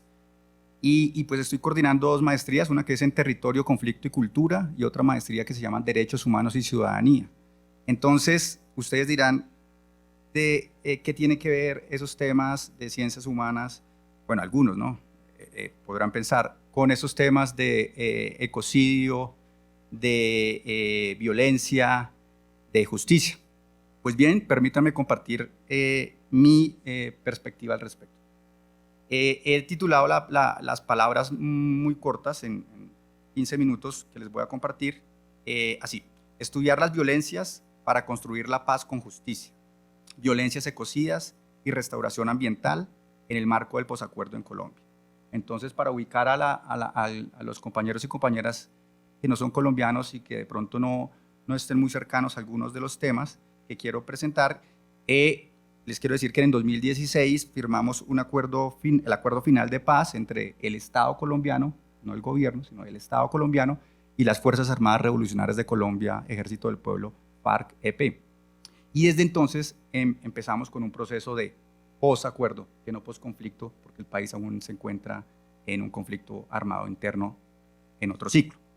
Entonces, el conflicto armado ha dejado, según fuentes oficiales, no el Partido Comunista, sino fuentes oficiales del Estado colombiano, casi 10 millones de víctimas humanas, de acuerdo con la información del Registro Único de Víctimas, que es el registro oficial del Estado colombiano. Sin embargo, además de las víctimas humanas, otra parte afectada por el conflicto, mucho menos visibilizada hasta hace unos años, afortunadamente, antes de entrar me di cuenta de los paneles y un porcentaje muy grueso están dedicados al medio ambiente. Entonces eso ha cambiado en los últimos años, pero antes de 2016 sí era un tema con menos visibilidad. Entonces, en lo que menos estaba visibilizado eran las víctimas como seres no humanos, ¿cierto? Animales, ríos, bosques, páramos, suelos, mares y selvas, que son víctimas del conflicto armado colombiano. El objetivo de esta presentación es entonces hacer una reflexión sobre la necesidad de realizar una restauración ambiental en articulación con la restauración de víctimas humanas en el marco del posacuerdo colombiano, lo que podríamos llamar restauraciones socioambientales. Adicionalmente se harán algunas reflexiones sobre críticas, ¿sí?, sobre los trabajos, obras y acciones con contenido reparador, restaurador, TOAR, que son las acciones reparadoras que en el marco del posacuerdo se han establecido para que los ofensores de violaciones de derechos humanos o del derecho internacional humanitario reparen a las víctimas, pero claro, a las víctimas humanas. Afortunadamente, después de 2016, estos TOAR también han empezado a transitar hacia la reparación de las víctimas no humanas. Entonces, estudiar las violencias ecocidas en el conflicto armado y las consecuencias del conflicto armado sobre el ecosistema me parece que es una cuestión fundamental y que las ciencias humanas y sociales de Colombia, a propósito de esta Conferencia Latinoamericana de Ciencias Sociales, tiene experiencia en estudiar las violencias, pero sobre todo las violencias que giran en torno a la entidad humana y no a otras entidades de la naturaleza. Es como si el hombre no fuera parte de la naturaleza, como si el hombre y la mujer no fuera parte de la naturaleza, con ese binarismo que proponía, que nos hacía notar pues desde el siglo XVI con XVII, con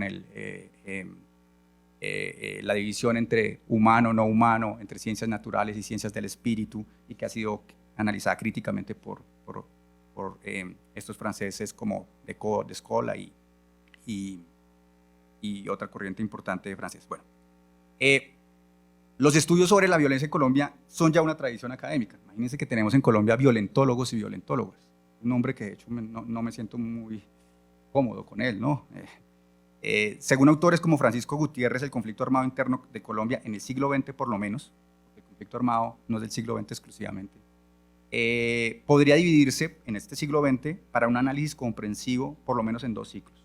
Uno primero, el de violencia bipartidista, conservador-liberal, que tuvo lugar entre 1930 y 1963, y un segundo ciclo de violencia subversiva y antisubversiva que tendría lugar entre 1964 y 2016. La hipótesis es que a partir de 2006 estamos arrancando con un nuevo ciclo de violencia. Las características estamos todavía comprendiéndolas de este tercer ciclo. Entonces, este segundo ciclo, el de la violencia subversiva antisubversiva, culminó en 2016, o se intentó que culminara en 2016, con la firma del Acuerdo Final de Paz. Esta violencia afectó, como señalaba anteriormente, modos de vida de las comunidades campesinas y los pueblos étnicos que allí habitan, y transformó sus medios de producción y subsistencia, su entorno ambiental y sus relaciones con entes no humanos como el agua, los minerales y la madera también. De esta forma, la presencia de guerrillas, grupos paramilitares y otros grupos armados han sido variables determinantes en el establecimiento de violencias ecocidas y economías ilegales que afectaron el ecosistema, siendo la deforestación una de sus consecuencias más visibles. Entonces, déjenme concentrarme en esta, que no es la única de las violencias ecocidas, para ejemplificar lo que quiero ejemplificar. En el caso de la deforestación,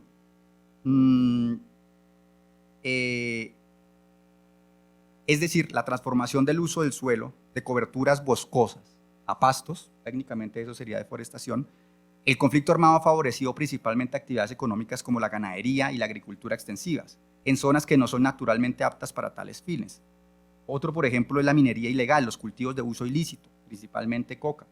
El desarrollo de proyectos de infraestructura vial clandestinos, entre otras. Muchas de estas actividades económicas han sido fuentes de financiación y control territorial de grupos armados ilegales en el marco de este segundo ciclo de violencia. Así pues, estudiar las violencias ecocidas permite también establecer los daños y afectaciones ecosistémicas del conflicto armado interno. Y volviendo al título de este conversatorio, de este panel, pues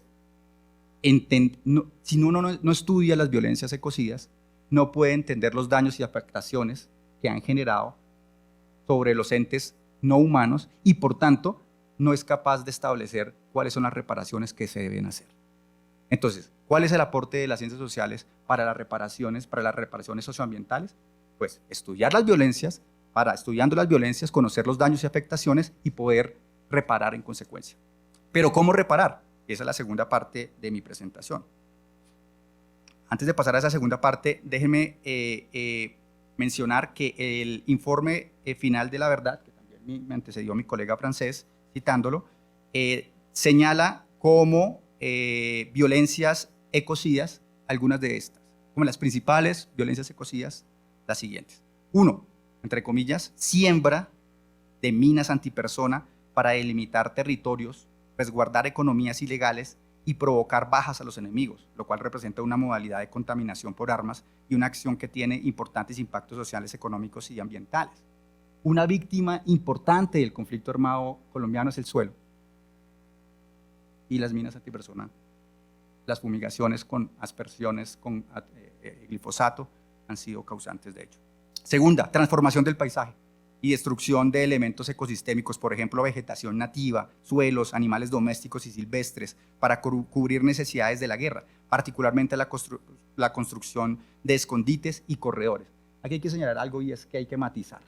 Por ejemplo, en ciertas regiones del país, como por ejemplo el Amazonas, quiero ser muy juicioso con el tiempo para respetar, la guerrilla fue un protector, un conservador de la biodiversidad, porque al impedir que entraran estas economías extractivistas, el capital internacional pues se protegió, el Chiribiquete y otras zonas de importancia biodiversa en el país. Precisamente una de las grandes consecuencias de la firma del acuerdo negativas para los entes no humanos ha sido la nueva configuración espacial del país tras el abandono de la guerrilla de ciertas zonas que eran protegidas como un efecto colateral de la guerra y que ahora se abren al capital internacional extractivista. Tercero, destrucción de ecosistemas por bombardeos y minería.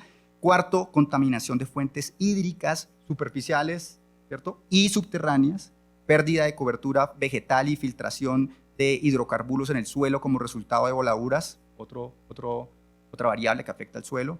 Afectación de la biodiversidad y contaminación de fuentes de agua como consecuencia de la fumigación aérea de cultivos de uso ilícito de glifosato. Miren que mi esposa es de las ciencias naturales y gracias a la conversación matutina, me he sensibilizado con la importancia de leer el conflicto armado desde una óptica mineral. Y es, claro, el petróleo, el oro, el carbón, pero entonces es entender qué es el oro, qué es el petróleo y qué es el carbón. Y en eso las ciencias sociales tenemos que avanzar en esa comunicación. La comunicación no solo de las ciencias naturales para acá, sino la comunicación debe ser de las ciencias sociales para allá. Comprender qué es el oro. Y el oro es extraterrestre, no se produce en la Tierra, viene de las estrellas. Eso dicho así, pues nos pone en otra posición, ¿cierto? No se puede renovar porque es que viene fuera del planeta, ¿cierto? En los estallidos estelares, en la formación de los planetas, el oro se alojó por lo profundo de nuestro subsuelo y por eso es importante pensarlo en esa lógica histórica de larguísima duración. En fin. Ahora sí, ¿cómo reparar entonces en estos minutos que me quedan?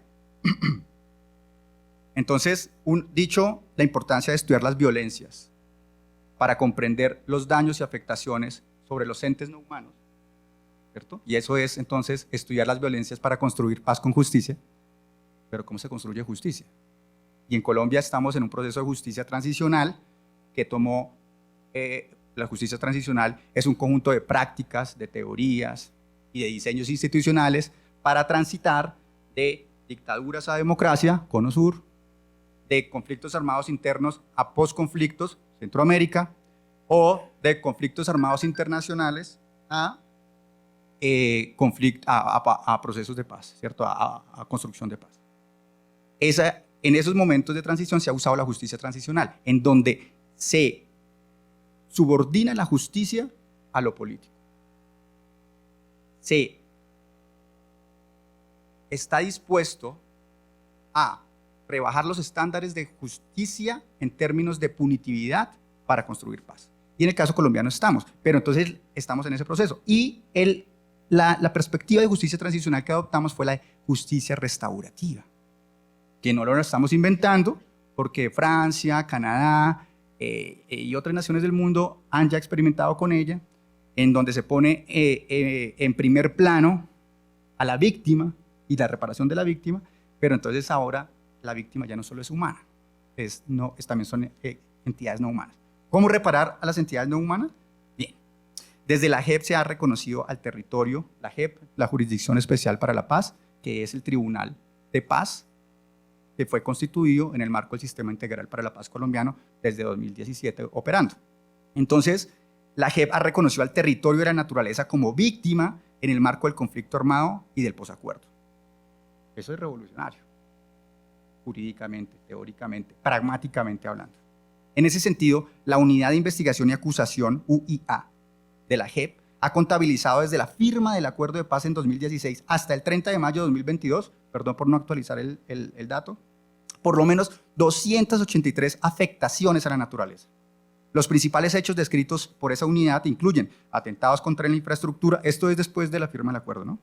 Atentados contra la infraestructura petrolera, la minería ilegal, la tala masiva indiscriminada de árboles, las actividades asociadas a la producción de base de coca y los incendios que han afectado las coberturas vegetales, los cuales generan contaminación de fuentes hídricas y cuerpos de agua y daños al suelo, la flora y la fauna en varios territorios del país. ¿Listo? Entonces, estas violencias ecocidas y estas afectaciones descritas vulneran no solo a los humanos, sino también a las entidades no humanas, ¿cierto? Hay aspectos físicos y biológicos que son afectados, que lo podríamos dividir en factores abióticos y factores bióticos incluso. Los aspectos sociales creados por el ser humano, como la economía, la política, la tecnología, la cultura, la historia, la moral, la estética, han sido también vulneradas en el marco del posacuerdo colombiano.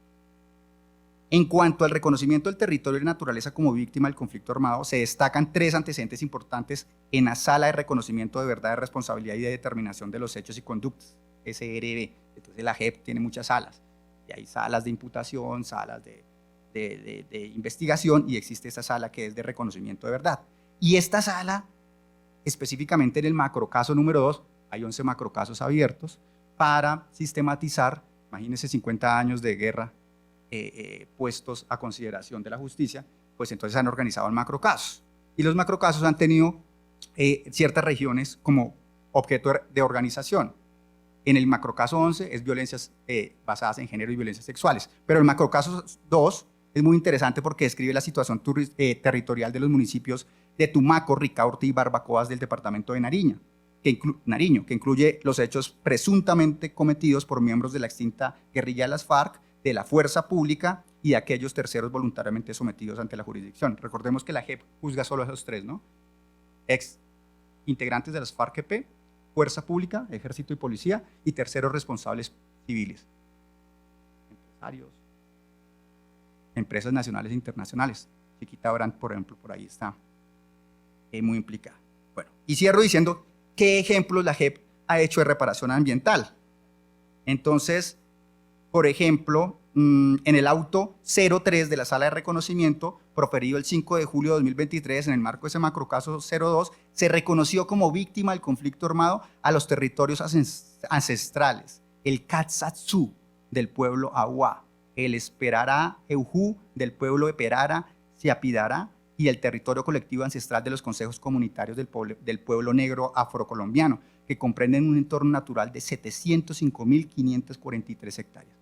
Esto es un hecho revolucionario jurídicamente hablando. Entonces, eso creo que nos permite establecer formas jurídicas de reparar, o por lo menos de reconocer a los entes no humanos como víctimas. Y finalmente, para cerrar, están los TOAR, que era lo que les había anunciado inicialmente. Entonces, los TOAR son trabajos, obras y acciones reparadoras, restauradoras, que deben realizar los ofensores. Es que acaba de hablar de victimario, sí, victimario, es una frontera muy... Ustedes miren que el lenguaje, todo esto es bien delicado. Entonces, o los ofensores deben reparar a las víctimas. Y esos TOAR, por ejemplo, entonces acá les quería traer un ejemplo y con ese cierro. Dentro de los TOAR que han sido presentados ante la JEP de forma anticipada y han sido certificados en cuanto a su contenido restaurador, reparador por la Secretaría Ejecutiva de la JEP, se destaca la bioexpedición a Norí, en Antioquia, realizada en ese municipio, que es geoestratégico, ventajoso por su gran potencial minero para la extracción aurífera y la existencia de importantes recursos hídricos. Esa bioexpedición contó con la participación de 10 firmantes de las FARC-EP, pertenecientes al espacio territorial de capacitación y reincorporación, ETCRs, antes se llamaban así, de la plancha de Norí, 5 habitantes del caserío La Tirana y científicos de las universidades aliadas. La Universidad de Antioquia, por ejemplo, allí hizo presencia, que participaron como coinvestigadores en esa bioexpedición, apostándole a la reconciliación para la construcción de escenarios de proyección social y desarrollo económico para la región. Algunas de las razones para planear la bioexpedición en Anorí fue el nivel de deforestación experimentado por el municipio y la riqueza de fuentes hídricas y la biodiversidad de la zona, las cuales fueron agravándose luego de que las FARC dejaron las armas y se agruparon en los espacios territoriales. Los resultados fueron el hallazgo de 14 nuevas especies, entre las cuales se encuentran 2 cucarrones, 10 plantas, un ratón arborícola y un lagarto. Los participantes de la bioexpedición también participaron en diferentes talleres de horticultura y montajes de viveros con el fin de crear un vivero en el sector La Bianca. Adicionalmente, la expedición representó una oportunidad de integrar a varios actores locales para conocer, valorar y resignificar un territorio que fue azotado por el conflicto armado y que hoy se constituye en un ejemplo de construcción de paz. Entonces así cierro y concluyo diciendo, ¿el estudio de la violencia sirve para algo? Pues sirve para construir paz con justicia. Pero ¿cómo insertamos? Pues esta es una discusión que no tiene disciplina, es una discusión de la historia, o de los historiadores y las historiadoras, es una discusión de los científicos, geólogos, biólogos, ingenieros agronómicos, geoquímicos, es una discusión de los juristas, ¿sí? Entonces yo he trabajado en justicia transicional y restaurativa en los últimos 6 años, pero yo soy historiador. Pero, ¿y qué? Y es que la justicia no es un asunto exclusivo de los abogados y abogadas. Entonces, pues nada, un llamado a la transdisciplinariedad. Muchas gracias por la invitación y espero que les resuenen algunas de estas ideas en la cabeza, en el corazón. Gracias, muy amables.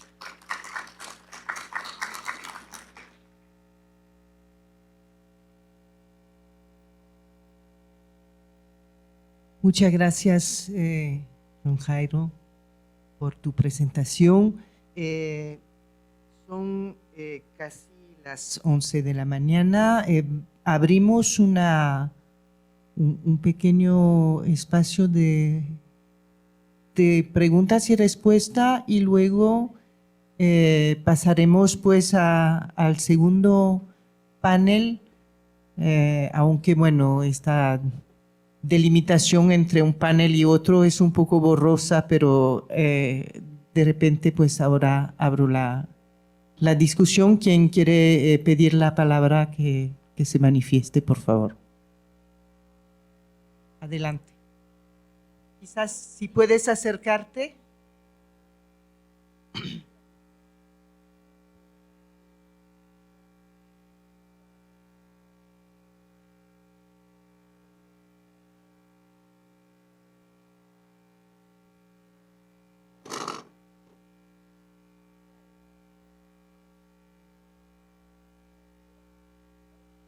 A todos y a todas, yo soy Natalia Garzón, vengo del Consejo Regional Indígena del Cauca Creek, junto con mi compañera Nadeida, trabajamos en la zona norte del departamento del Cauca y es una intervención abocada un poco a la última presentación, muy valioso el tema y quizá nosotras discutíamos internamente un elemento que nos parece fundamental y es que a veces esas discusiones académicas en torno al ecocidio o a elementos de afectación a la naturaleza se siguen quedando en un plano físico y material. Y nosotras pensábamos, por ejemplo, el caso 005 que mencionabas, también reporta los daños culturales abocados a los sitios sagrados donde hacen presencia entidades que para las comunidades son guardianas del territorio, es decir, la casa del duende, el espíritu del trueno, la nube, otros elementos que desde la cosmovisión son importantes también de incluir, de cuidar y de proteger. A eso justamente está asociado todo este tipo de denuncias y afectaciones que se conocen con este gran título de daño cultural. Es decir, cuando hay un bombardeo en un sitio sagrado, pues tiene una afectación porque el espíritu no hace presencia allí.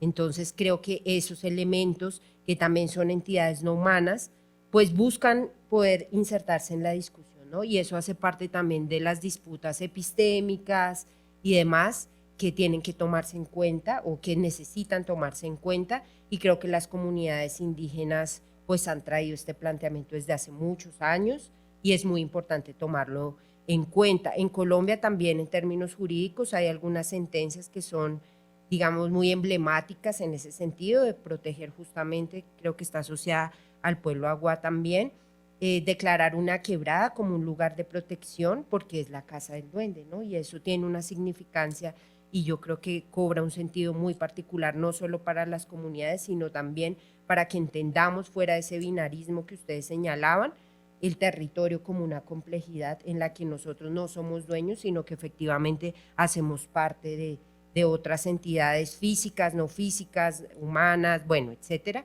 y pues que vale la pena, yo creo que mencionar como para enriquecer un poco la perspectiva, que no se quede solo en los elementos materiales, sino ir un poco más allá y poder poner toda esa espiritualidad, que es muy diversa además, ¿no? Que cambia de pueblo a pueblo, que cambia de zona a zona en un mismo pueblo. Por ejemplo, en el Cauca se presencia el pueblo Nasa, pero el pueblo Nasa está en 20 departamentos y demás, y pues es un poco como poder poner esa discusión sobre también los otros seres que hacen parte de la naturaleza y que no necesariamente se reducen a los elementos naturales.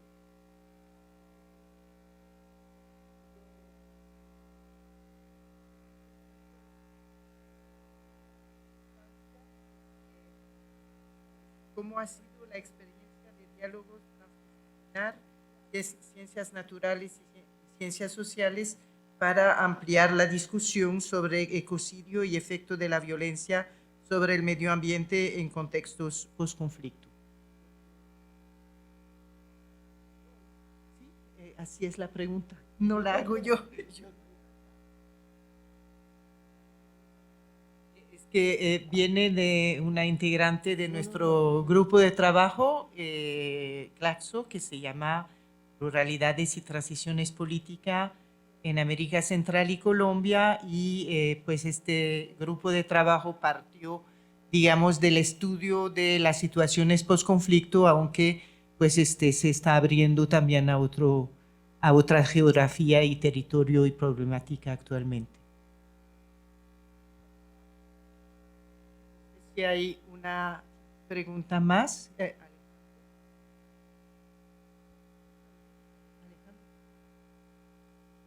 No, justamente por eso la pregunta, ¿no? Pero yo creo que el ecocidio continúa, aunque no haya guerra, aunque no haya violencia. El ecocidio es colonial, ¿no? La muerte de territorios no es algo que determine. Es cierto que la intensidad varía, o la capacidad de acceso a territorios varía, depende de la situación política o geopolítica, pero el ecocidio es algo permanente. Hay autores que hablan de guerra, de un libro en particular, Guerra del Capital, que me gustó mucho, que ellos plantean que la guerra es permanente y es contra las poblaciones y la naturaleza no humana, así nomás. Y de hecho habla de guerra de clases permanente, en esos términos lo plantea. ¿No? Entonces, por eso la pregunta, ¿no? Por eso quería agregar eso, ¿no? El ecocidio sigue. ¿No? La restauración es cierta, en Colombia es un avanzado y capaz que por el conflicto, por la violencia, pudiera avanzar en esto, pero en Argentina, y no es cuando hay un derrame, ¿no? Porque todos los recursos son renovables, lo que pasa es que el petróleo demora millones de años, un poco ¿no? Otros los minerales, pero los bosques, los animales, los ecosistemas, son todos, así como son víctimas de ecocidio y no se puede recuperar, algunos sí, y a eso se le puede agregar incluso las finanzas, ¿no? Los bonos, porque hay bonos para restauración hasta de langosta en Estados Unidos, ¿no? Y entonces ahí entran hasta las finanzas en estos ecocidios, en esta guerra de clases permanente, ¿no? Guerra social contra los pueblos y la naturaleza, como plantean estos autores que estoy incorporando hace un par de años a mis clases. Gracias.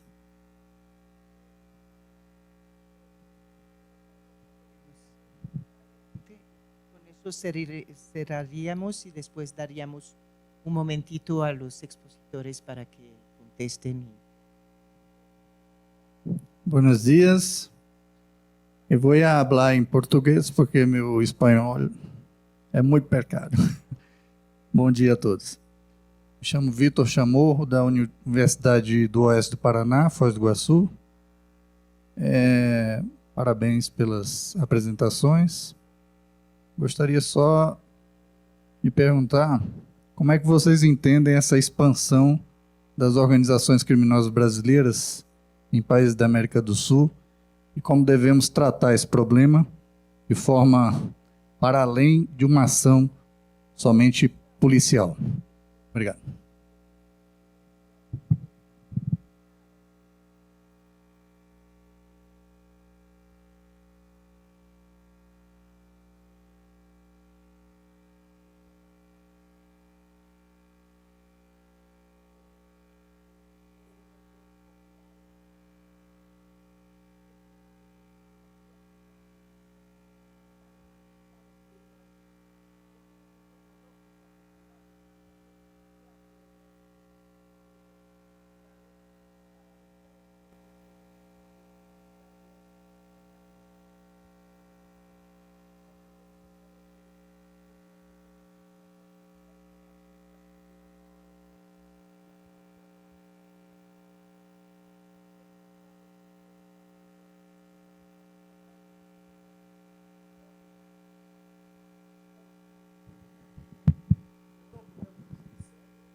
Em Brasil é um problema muito sério e isso está saindo da fronteira do Brasil. Hoje em Paraguai é muito forte, em Argentina também está crescendo.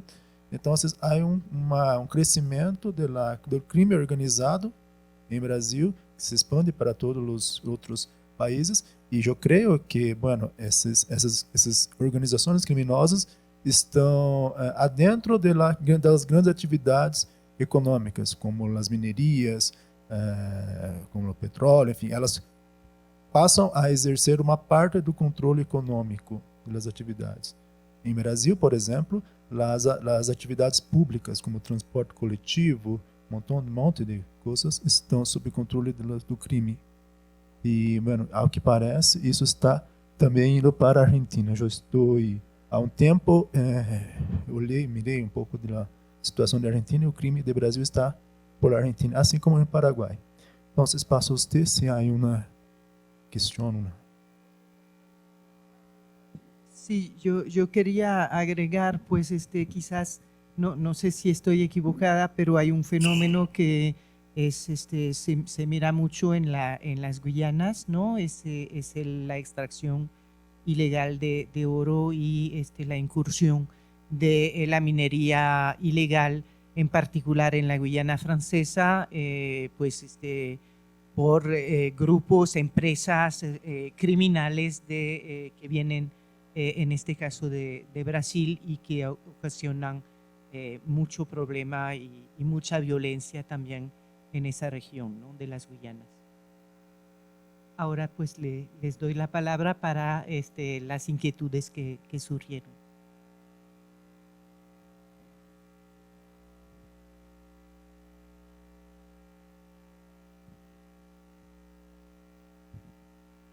En cuanto a la transdisciplinaridad, la pregunta que esa compañera del grupo de trabajo Claxo hacía,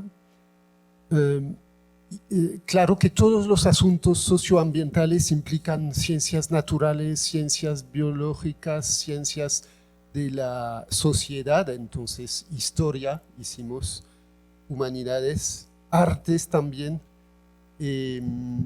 Eso sí, es claro que tenemos que trabajar esa transdisciplinaridad, ese diálogo entre nuestras ciencias compartimentadas para poder funcionar sobre esas temáticas, eso es clarísimo.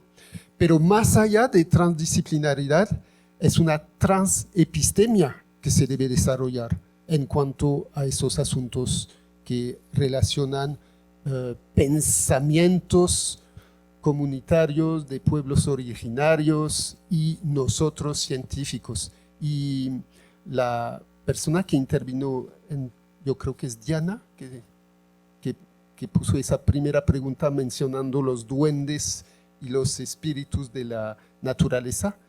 Precisamente el diálogo entre investigadores y comunidades pasa por el respeto a ese tipo de saberes que tienen entidades que nosotros desconocemos en nuestra práctica racionalista tradicional.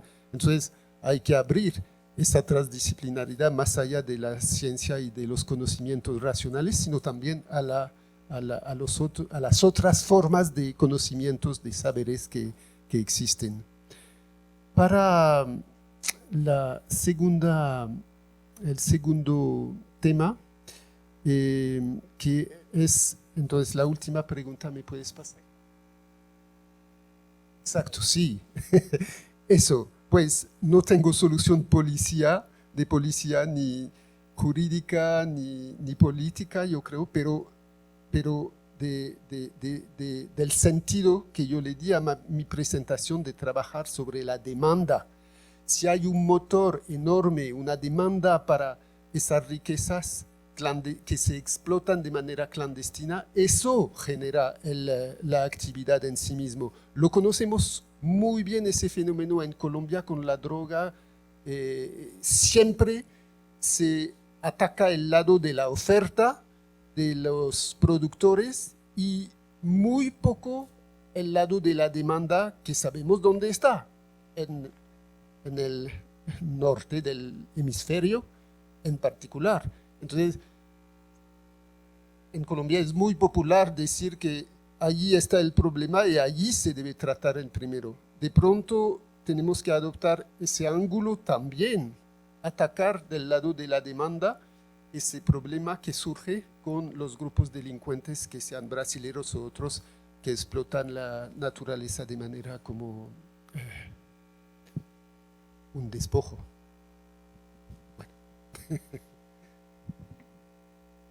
Bueno, yo quisiera decir con respecto a las tres preguntas breves reacciones. Primero a lo que decía Diana, muchas gracias. Diana, ¿cierto? Natalia, perdón. Natalia, muchas gracias.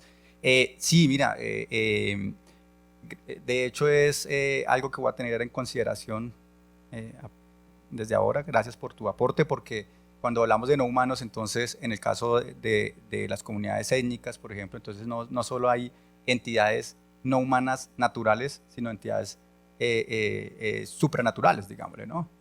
Que también fueron víctimas del conflicto armado y que toca pensar interculturalmente cómo reparar, por ejemplo. Entonces se abre también un nuevo esquema. Es que en la justicia transicional y restaurativa colombiana lo que se abre es una oportunidad para ponerlos al día de los daños y afectaciones. Por eso, con un proyecto que hicimos dirigido por el Centro de Estudios Sociales de la Universidad Nacional, en cooperación con la Universidad del Tolima, sobre el macrocaso 02, de Tumaco, Ricaurte, del macrocaso 02 que está centrado en Tumaco, Ricaurte y Barbacoas, nos dimos cuenta de esa necesidad, ¿no? Y es de cómo reparar los daños y afectaciones generados. Pero entonces aquí el llamado a las ciencias humanas y sociales es: estudiemos los daños y afectaciones. Un juez no puede listar, no puede comprender esos daños y afectaciones. Requiere de antropólogos, comunidades, la participación de historiadores, de politólogos, etc. Ahora, lo de la pregunta de Zoom de ciencias sociales y naturales, y que tiene que ver con mi respuesta a la pregunta 12, a la pregunta 3, de cómo reaccionar frente a la expansión de organizaciones criminales brasileras en América del Sur. ¿Y qué tiene que ver eso con la relación entre ciencias naturales y sociales? Y es, así como el capital no tiene fronteras, pues el crimen tampoco. Entonces, digamos que el foco, la criminalidad, se expanda de Brasil al resto de Sudamérica, me parece que no es algo excepcional. Como no es excepcional que el foco, la criminalidad colombiana se expanda, o el conflicto armado interno se expanda a Venezuela, a Ecuador, a Perú, a Bolivia. Como no es anormal que los focos de criminalidad en la frontera, ahí en Foz de Iguazú, en Paraguay, Argentina, Uruguay, se expandan también a Sudamérica. No hay fronteras para el crimen ni el capital, y por eso, compañeros y compañeras, no hay fronteras, no deberían existir fronteras para las ciencias humanas y naturales. Porque como los problemas no tienen fronteras, ni físicas, ni geográficas, ni disciplinares, pues ¿por qué las disciplinas tienen que tener esas fronteras? Entonces yo hoy en día considero que mi doctorado fue en Ciencias Humanas y Sociales, cosa que agradezco, porque yo no me considero historiador, ni politólogo, ni científico social. Yo me considero un militante de intentar solucionar problemas. Y con esto cierro. Y es, yo hago parte de una asociación que es la International Peace Building Association, que de peace building muy poco. Porque creo que no es el caso de Claxo, pero muchos congresos son solo lugares para hacer turismo académico e ir a hablar de análisis que hacen los científicos en cero relación con la realidad. Entonces, construcción de paz ambiental, en ese congreso no se hace construcción de paz ambiental. Se habla de lo que otros construyen, pero los que están allí presentes no construyen. Lo que nosotros hacemos, y yo como un trabajador de la Universidad de Tolima, del sur del país, en donde es la génesis del conflicto armado interno del segundo ciclo del que les hablé, el subversivo antisubversivo, lo que estoy tratando es de intentar solucionar problemas desde las ciencias sociales y naturales y con la ingeniería. Entonces, en los proyectos de los que yo hago parte, estamos ingenieros agroecológicos, estamos agroecólogos, agroecólogas, politólogos, historiadores, economistas, gente de la comunicación social, porque los problemas, como no tienen disciplina, las respuestas tampoco. Entonces, creo que ahí estaría respondiendo esos dos.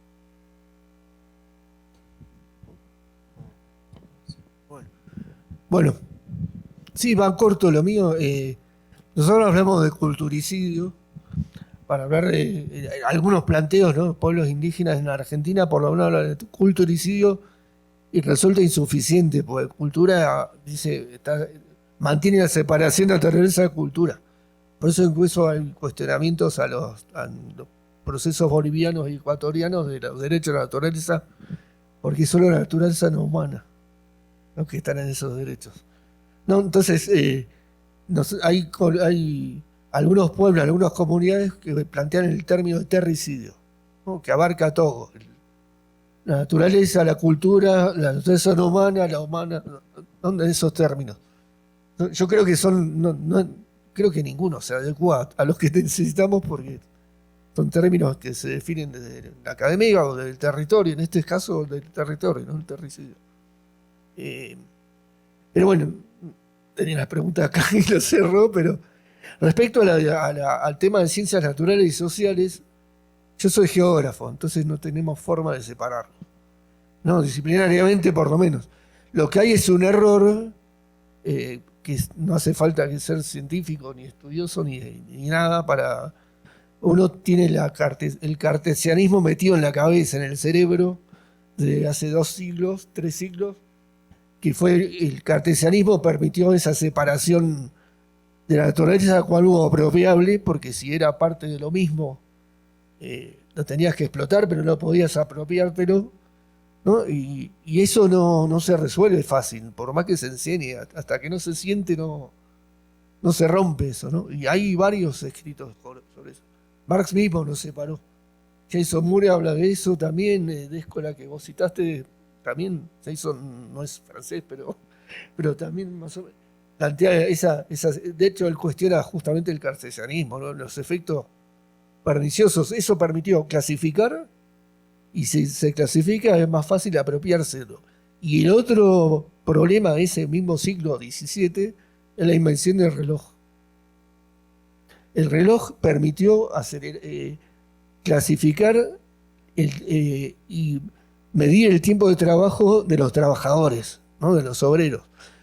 ¿No? Entonces no había forma de calcular incluso el plusvalor, la tasa de apropiación de trabajo no remunerado por los capitalistas, porque no había cómo medirlo. Era la campana de la iglesia, el reloj solar. Entonces, la invención del reloj y la invención y la clasificación de la naturaleza, separando la no humana, ¿no?, de la otra naturaleza, que antes en la Edad Media no había esa separación en esos términos. Y antes tampoco. O sea, por más que el salario exista hace 2000 años, pero el capitalismo no era dominante. Entonces, eso no. Y respecto al tercero, no puedo decir nada. Tengo un presidente que dice que el premio Nobel se lo tenían que dar al mayor evasor del Estado, al que pueda abordar al Estado le daría un premio Nobel. Entonces le está abriendo la puerta a cualquier tipo de explotación, incluso a la penetración de bandas criminales. A nosotros sí nos reprime, pero no. Gracias. Bueno, muchísimas gracias. Con eso cerramos, digamos, ese primer momento. Voy a dejar la palabra a mi colega Juan Manuel Sandoval y él va a seguir pues moderando para la segunda parte de ese panel. Foro.